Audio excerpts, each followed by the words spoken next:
Okay, there's like a 2-hour long documentary. But there's one I think specifically related to Anakin.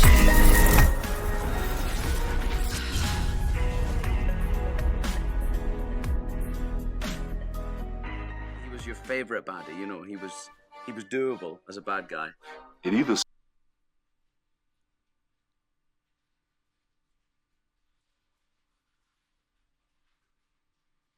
He did not just say that. He did not just say that, guys. He did not just say that. He was your favorite baddie, you know, he was doable as a bad guy. It either scares you or it thrills you. I find your lack of faith disturbing. And there was something chilling about that breathing noise. I am fucking down bad for Ewan. And his natural voice, his accent with the beard. Oh my God. Episode 3 ultimately is the story about how does Anakin Skywalker become Darth Vader, and I think that's the story that everybody has been waiting for. This is the beginning of the end for Anakin. Okay, my brain isn't translating that we moved on to an actual documentary, and I keep expecting like a really loud noise, like the volume to increase out of nowhere. He's Scottish. Oh God, it's so Don't know the power of the dark side. like or a meme.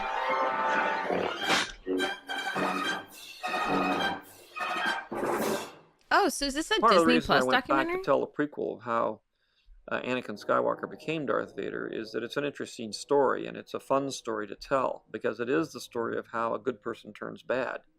You know, he progresses from being a bright, smart, loving, caring young boy to being an attentive, hardworking, but ambitious Padawan learner who feels that because he's better at his being a Jedi and his Jedi skills than most of the other Jedi, that he should progress further and faster. In some ways. A lot of ways. I'm really ahead of him. And as he progressed, it was... Well, when you have Qui-Gon Jinn telling you that you have your midichlorians are just off the charts and you're the chosen one, and reinforcing that, I also love Qui-Gon, but I do think that's gotta contribute. It's also a defense mechanism because he was born a fucking slave, and he didn't have friends. He made droids to be his friends. So like it's an insecure ego.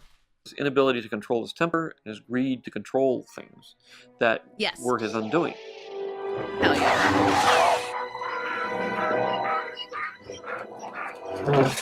His whole slide to the dark side is quite carefully done, and it comes from very human things that he's in love, you know, and that he's going to be a father, and that he's jealous. And I love him. I don't know, we've all done it, messed things up because we're young and naive and not able to step back and go, oh no, it's okay. Put the ship down! Anakin! Don't let your personal feelings get in the way! Okay, that was objectively hilarious, Obi-Wan. Like, don't go and get her. She's also extremely important, Obi-Wan. The problem that Anakin has in this whole thing is he has a hard time letting go of things. I don't want things to change. But you can't stop the change. As he sought more and more power to try to change people's fate so that they're the way he wants them, that greed goes from trying to save the one you love to realizing you can control the universe. Okay, I love that because that's something I struggle with still, because it's like you were doing everything for Padme, and then it became, I want so much power, and I'm reading through the Darth Vader comics, and like, I don't want to spoil, but he's just so evil. He's so evil. So I love that George, you know, bridged that, because I think it happens a lot. But like, I guess I wish that it was still centered on Padme, but obviously it's not.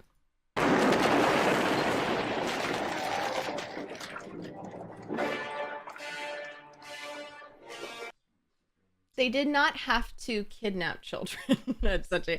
I also thought they didn't. I thought that.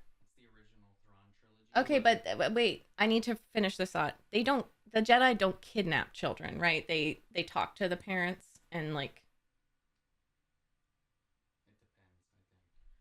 All right.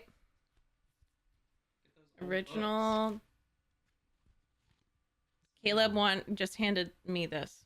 I just want because I know you appreciate like older covers. Oh, that's beautiful. Oh, you said Zahn. I thought you said Thrawn. I was like, where's Thrawn? Oh. It's the Thrawn trilogy. The original I don't know who Thrawn is. Wait, who's that? Is that Mara? Is that Mara Jade? I don't know. Because she's in these, or at least they just aggressively hey Frezia. They just aggressively adopt them. Well, Qui-Gon did some maneuvering. That's why I'm like, okay, they probably, it's not, you can debate if it's ethical or not. Who's this? I don't know.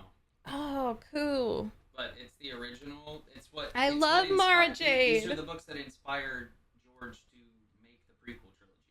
No way. They're the books that told him that people were still interested in Star Wars.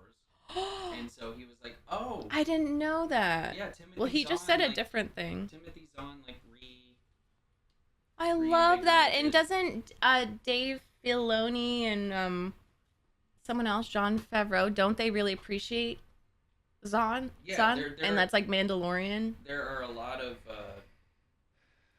things from these books that like carried over. They want into- pics of the books in the Discord. He will definitely do that. Yeah, I will. He's very excited. There was this missing piece now of episode 3, and that is the key missing piece of episode 3, which everybody's always wanted to see, which is the return of Anakin Skywalker in the suit. Yeah. Oh my gosh. Oh, that's the so face, cool, the design, guys. the early Ralph McQuarrie inspiration is still there, and we've tried to remain faithful to that. As we looked at the original helmet, we've noticed that it's not a symmetrical shape. It was an opportunity for us to make it more symmetrical, and that's what we're trying to do. Oh. So it starts off that way. Okay. It's more and more distorted. So this is the bit where all the distorted. detail needs to be. So we've spent a long time getting this side beautiful. I scanned it into my machine, and then I flipped it in the computer, and then I'm just cutting the right-hand side. That is Hopefully so by the end of the day, we'll have the other cool, half of that we can put together and see what it looks like. That is That'll be so the first time cool. we've seen a symmetrical Darth Yeah, I Vader. just finished it, Frezia. We've got the beginning of the helmet. That's going to go into a mold tomorrow. We've got the shoulders. We're starting on the head. All of these pieces in the next couple of weeks are going to God, I start love coming this together shit. and become Darth Vader, which is great. But we start to Especially do the getting into boxes. We have to cosplay now. start I doing love fitting. this. It originally starts out as just this beige suit, which isn't very intimidating at all. But I still got this sensation of nostalgia that I wasn't aware what I was going to feel. I've been waiting for you, Obi-Wan. We meet again at last. They could have just put some really tall guy in it and got away with it, but I begged and pleaded, and they were nice enough to build a Darth Vader suit that actually fit me. When we put this helmet Oh my god. Best boy. Hayden, best boy. on before, it just looked too thin in here. I don't know if you can really see it, but by actually adding a little bit of the pipe there and by adding a bit in there, it just builds it all out and it fills in the face, and it's much more what we're used to seeing. So it's really weird things like that that we're just discovering all the time, things that we thought we'd be beyond by now. God, it's like a living thing. Nashville. It's like a living thing, you know? That's so crazy, and it's eerie because in the Darth Vader comics, Palpatine's like, "Oh, I imagine you want to tinker your suit now," and he does, and like he adjusts it, and that that part of Anakin, that engineer, tinkerer, sticks around to Darth Vader. And with all the cybernetics and stuff, like, of course it'd be alive. Simultaneously, we had to create a sequence where both Anakin and Obi-Wan were going to fight with each other. This is a really difficult thing. This is best friends. You know, Yep. This is a mentor and his teacher, and their relationship falls apart. And Anakin allows this to happen. Obi-Wan seems always to have been a little wary of this child, and having made a promise. Wary of this child. As a mentor and his teacher, and their relationship falls apart. And Anakin allows this to happen. Obi-Wan seems always to have been I love that he says that. I love that he says that. Anakin allows this to happen. It's so true. a Yes. little wary of this child, and having made a promise to Wary his of dying child. master, Qui-Gon. Yep. He promises to turn this wee kid into a Jedi and look after him, which he does, I think, to the Best of his abilities. Yeah. I just want to say too, I want to say Obi-Wan is growing on me so much, especially after reading Revenge of the Sith novelization. The way that he uses the Force, and Caleb said that I really need to get a move on with Master and Apprentice, because Qui-Gon teaches him so much of that, and like you get a front row seat with Qui-Gon's teachings, and like Obi-Wan, it's so Buddhist, it's so beautiful, like the way that he just goes into the living Force. And I feel like he's a Jedi that's often overlooked, and he did not get the applause and flowers and celebrations for defeating Grievous. It's really sad. I know that's silly in the context of things, but it's true. Like, he fought beside Anakin in the Clone Wars, and they were best friends. Like, deeply, they loved each other, and probably still love each other. And he just wanted to celebrate with his pal because Grievous was so bad. Like, Grievous is horrible. Like, he's not just a coughing thing. Like, he is, first of all, very similar to Darth Vader. The way that they take these fallen Jedi, or not even fallen Jedi, but to create a Sith Lord, it's almost like they have to break them completely, like the Kyber crystal. And before anyone's like, that's not your canon, refresh your canon.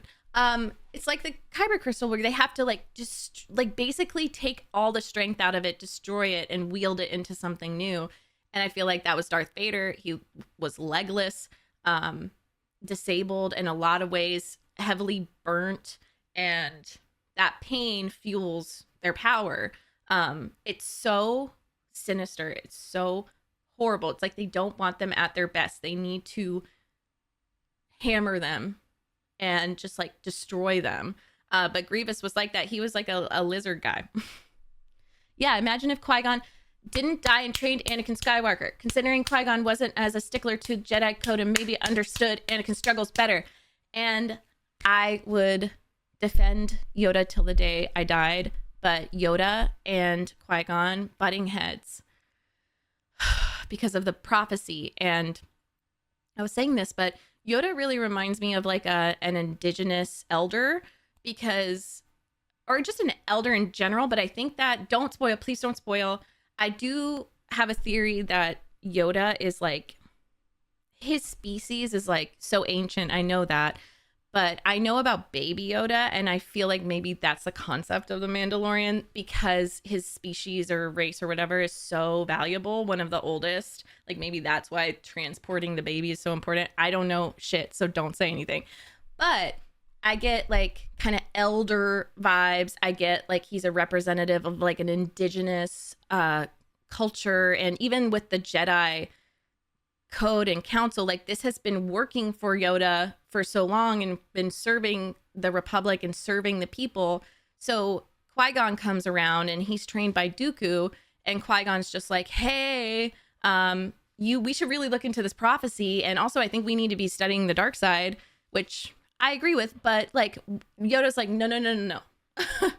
why would you even, no. Why would you look into that? Why would you even consider that? No. And I understand both sides, but it is so sad that Anakin did not have that, because like the dreams, the visions were real, and he 100% needed someone who like took him seriously, and it would have been perfect. And no blame goes to Obi-Wan, because he was also a Padawan. Like, that's why I love Obi-Wan. He's constantly overlooked. He reminds me of Dick Grayson in terms of the Robins, because Jason Todd and Tim Drake take the fucking cake. Rhymed. With like troubled backstories, and Dick Grayson has a troubled backstory, but they are like almost problem children, you know, like it just reminds me of a golden child in a dysfunctional family system who gets overlooked because they're like, oh, they got it, they're strong. Their life is, they seem like they've got it together, we don't need to worry about them. Like, who's worrying about Obi-Wan? Well, it was Qui-Gon. Like, Qui-Gon was trying to talk to them. Oh my god. I always imagine that Yoda, yes, he did. Well, there's a beautiful scene, Kurgles, in Revenge of the Sith novelization. I cried my eyes out when I finished it. Where Yoda feels everyone pass, and the Jedi pass, and he's like going to meditate because he knows, you know, everything's fucked. And Qui-Gon appears to him, and he realizes he's heard Qui-Gon's voice in the Force, but he didn't believe it. He didn't believe it was him. And Qui-Gon's just like, it's okay. He's just like, it's okay, old friend. You don't have to be too hard on yourself. And it's like, that is I feel like Qui-Gon is closest to like a prophet, you know? Like, he's just like, don't be so hard on yourself. It's okay. Can I train you? And Yoda's just like, you are such an amazing Jedi, like master, and I didn't appreciate it when you were here, but you still are. And he bows to him because he knows he's the apprentice. Yoda's the apprentice for the Force ghost, Qui-Gon. Yes, Dooku was obsessed with learning about the dark side and was taught by Yoda. I'm really excited to learn more about Dooku, but I do know that. And so I see Dooku and Qui-Gon as like this branch of a tree where Qui-Gon could have also fallen very well. Like, he could have very well fallen to the dark side, but he didn't. But Dooku is an example of like, that's why I'm saying I feel like Yoda is similar to an elder in that they can't see the new ways, and, you know, shit's going down, right? Like, he wants to protect that knowledge, control that knowledge of how to, you know, I don't know, stuff like in the Jedi archives, but also Sith artifacts. You would think it'd be important to study that, but he was just like, it was just a control thing. Like, why would you want to study that? It'll just lead to more fallen Jedi, blah, blah, blah, blah, blah. But there's also a new Jedi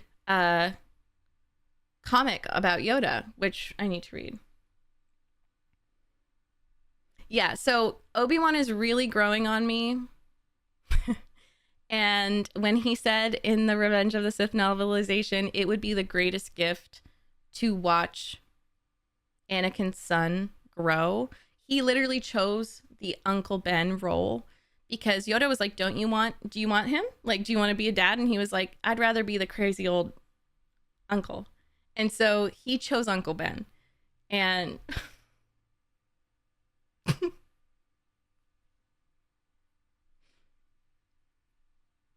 any horror. In the sword fighting, you have to learn 1,000 moves. It's very hard. Yes, and you have to memorize them. Yeah. And you really have to memorize them well or you get hit in the head. Also, what I love about the Revenge of the Sith novelization is that the author is well versed in martial arts. Whoa, fingers! The repetition of having to do each sequence over and over again and trying to get it so that it is as perfect as we could get it to be was exhausting. We have to do that one again. Can't leave it at that. Hard work, but really satisfying, I suppose, at the end of the day. I suppose. The guys would get so into it And then one of them make a mistake and boom, break, they would be fine, laughing, everything else. Yeah. And then boom, seconds later, they were back into That's it. the And best. this would go on for hours That's the and hours every best. day. Ewan has always been a great sword fighter, but Hayden is very athletic, and he's also very good at it. The difference in this particular one is they have to fight each other. So we got some very, very good performances there, working their routines through and trying to be better than the other guy. That's cute. Yeah. Look at that. And that leads into this. So cute. I love that they added in like boy wrestling, like sparring, like the More layers punches of and the silicon, kicks. and then we've done a pushes. fiberglass jacket around it. We've then taken all of that off so we could get the original shape out. So we now have an empty shell, which is going to be our Darth Vader helmet, which now Adam is about to start laying up in polyester, in fiberglass.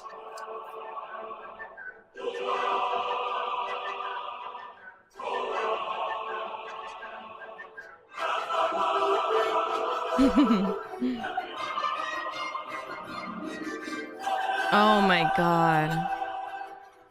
Beautiful. Wow, look at that.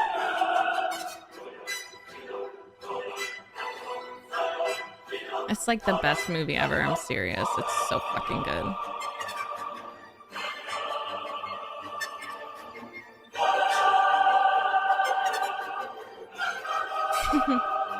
I love seeing all the close-ups too. Longest sword fight ever put on film. Yeah. I really do need to watch that authentic. Look how shiny. And that looks very good. I think that must be incredibly exciting for Hayden, being Darth Vader. Getting into Darth Vader, that's the cool part. One more fitting with Hayden, and then everyone on the crew, everyone on my crew, wanted to be involved in this. The day we were on set with him, and then he came into shot, and you saw him shining as he went up. You just thought, that is an amazing thing. Takes us back to the old days. If you enjoyed this episode, and frankly, even if you didn't... Well, could you not... I don't even know what those words mean. That is so... I just got chills. I loved watching their reactions. I really loved it.